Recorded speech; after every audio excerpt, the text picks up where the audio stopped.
Ernie Salmons. Thank you. This call may be recorded and is subject to monitoring at any time. Hello? So, they say you killed another inmate in here. What happened? I wouldn't put it like that. Another inmate passed away. It was my cellmate.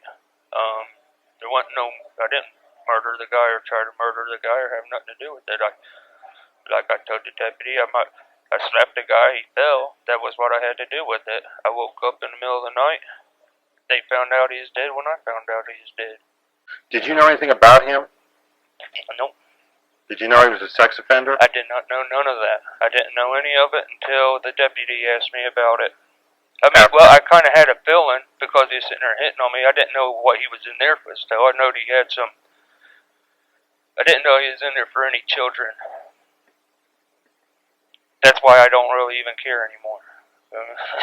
I care. I don't want to take anybody's life, but I don't care if somebody like that's dead. But I ain't no murderer. I wouldn't kill anybody. I wasn't never raised up like that. I raised up in a Christian home all my life, to treat everybody the same. I open hand slapped him. I wasn't no punch. I couldn't punch because I hadn't broke hand myself when I came in here, so I just opened hand. And he fell back. He had all the stuff there. He was standing on his mattress and his blanket, and I don't know if it's because he tried to move back and he got tangled up in him, so he just fell on back or what it was, but he fell backwards after I slapped him.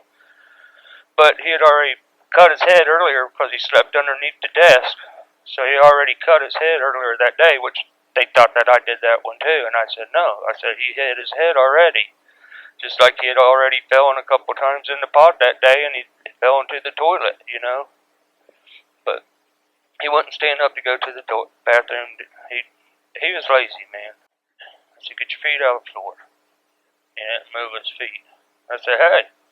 I kicked him again, and deputy was out there. I was sitting there, and that's when I started pushing him up, and I knew something was already wrong because I looked down at his face, and his lips was kind of blue and stuff like that. So I already did everything that she said. She said, kick him. She said, see, try to move him over. So I did. I said, I already did that. She said, put your finger under his nose. I said, I did.